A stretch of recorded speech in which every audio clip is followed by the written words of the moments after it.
নমস্কার বন্ধুরা, আমি বৃষ্টি। গল্প বৃষ্টির আড্ডার একটি নতুন অডিও স্টোরিতে সকলকে স্বাগত জানাচ্ছি। আশা করছি তোমরা সকলে খুব ভালো আছো।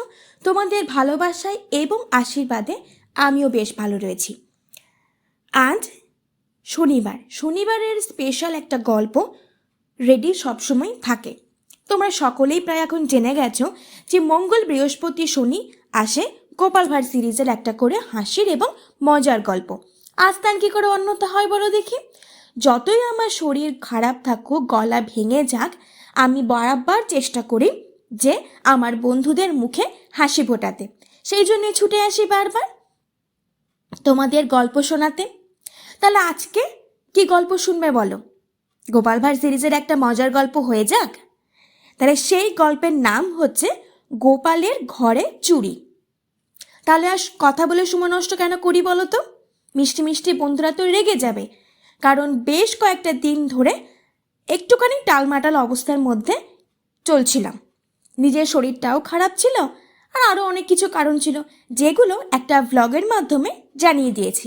তোমরা যদি সেই ভ্লগটা না দেখে থাকো তাহলে চটপট চ্যানেলটাকে সাবস্ক্রাইব করে নাও আর দেখে নাও সেই ভ্লগটা। তবেই তো বুঝতে পারবে যে কেন আমি এতদিন ভালোভাবে গল্প দিতে পারিনি, মিনি ভ্লগ টাইম মতো দিতে পারিনি, লং ভ্লগ দিতে পারিনি। সমস্ত কারণ ওখানে আমি বলে দিয়েছি। তাহলে চলো, আজকের গল্পের নাম গোপালের ঘরে চুরি। সুচতুর গোপালকে ঠকাতে, তাকে জব্দ করতে অনেকেই তৎপর ছিল। রাজা কৃষ্ণচন্দ্র রায়ও তাতে মদত দিতেন। একদিন রাজদরবারে গোপালের অনুপস্থিতির সুযোগে কৃষ্ণচন্দ্র রায়ও সেই সুযোগ নিলেন। সভাসদদের বললেন, তোমাদের মধ্যে কেউ যদি গোপালের ঘরে চুরি করে আসতে পারো তাহলে আমি তাকে পুরস্কৃত করব। এত সভাসদদের মধ্যে কারো তেমন সাই মিলল না। সকলেই গোপালকে চিনত, কিন্তু একজন অতি দরিদ্র ব্রাহ্মণ পুরস্কারের লোভে গোপালের বাড়িতে চুরি করতে রাজি হলো এবং একদিন গভীর রাতে শীত কেটে তার গৃহে প্রবেশ করল। চতুর গোপাল পূর্ব থেকেই জেনেছিল যে তার বাড়িতে এক ব্রাহ্মণ চুরি করতে আসবে। গোপাল তাই জেগেই ছিল। যে মুহূর্তে ব্রাহ্মণ শীত কাটা আরম্ভ করেছিল তার আগে গোপাল একটা মাটির হাঁড়িতে গোবর, পচা পাঁক ভর্তি করে তার উপরে কয়েকটি কৃত্রিম মোহর ও টাকা রেখে দিল, এবং যে মুহূর্তে ব্রাহ্মণ শীত কেটে মাথা গলিয়েছিল সেই মুহূর্তে সে তার টিকি কেটে নিল। ব্রাহ্মণ এসব কিছুই জানতে পারল না। ব্রাহ্মণ ঘরে ঢুকে মোহরবর্তী কলসি সামনে দেখে সেটা মাথায় করে নিয়ে চলতে আরম্ভ করলো। গোপালও তার অজান্তে তাকে অনুসরণ করলো। ব্রাহ্মণ যখন রাজবাড়ির খুব কাছে পৌঁছালো তখন দূর থেকে একটা ঢিল মেরে গোপাল কলসিটি ফাটিয়ে দিল। কলসি ভেঙে যেতেই ব্রাহ্মণের সমস্ত দেহ গোবর আর পচা পাঁকে ভর্তি হয়ে গেল। এদিকে তখন ভোরের আলোর ফুটে উঠেছে।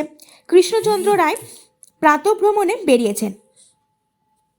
গোপাল হঠাৎ মহারাজকে সামনে দেখতে পেয়ে বললেন, দেখছেন মহারাজ, চোরের শাস্তি। মহারাজ দেখলেন সমস্ত শরীরে গোবর আর পচা পাঁক মেখে সেই লোভী ব্রাহ্মণ দাঁড়িয়ে আছে। মহারাজ কৃষ্ণচন্দ্র সে দৃশ্য দেখে বললেন, ওয়ে ঠাকুরমশাই, এখন দয়া করে স্নান করে শুদ্ধ শুদ্ধ হয়ে আসুন। আমি তো আপনাকে আগেই বলেছিলাম গোপালের গৃহে চুরি করা অত সহজ নয়। অতঃপর ব্রাহ্মণ স্নান করে রাজদরবারে এলে রাজা কৃষ্ণচন্দ্র গোপালের সঙ্গে তাকেও পুরস্কৃত করলেন। তো আজকের গল্পটি এখানেই সমাপ্ত হয়ে গেল। পরের দিন আরও মজার গল্প নিয়ে হাজির হয়ে যাব। সাথে তো আরও দুটো গল্প চলছে, তোমরা সকলেই জানো। প্লিজ এই গল্পটা ভালো লাগলে লাইক, কমেন্ট, শেয়ার এবং সাবস্ক্রাইব করে দিও, কারণ ভ্লগ, মিনি ভ্লগ, প্রচুর গল্প সমস্ত কিছু আসছে। তো তোমরা সাবস্ক্রাইব করে আমার পাশে থাকো, নোটিফিকেশন বেলটা কিন্তু অন করতে একদম ভুলো না। আজকের মতো বিদায় নিচ্ছি, খুব শিগগিরই আবার দেখা হচ্ছে।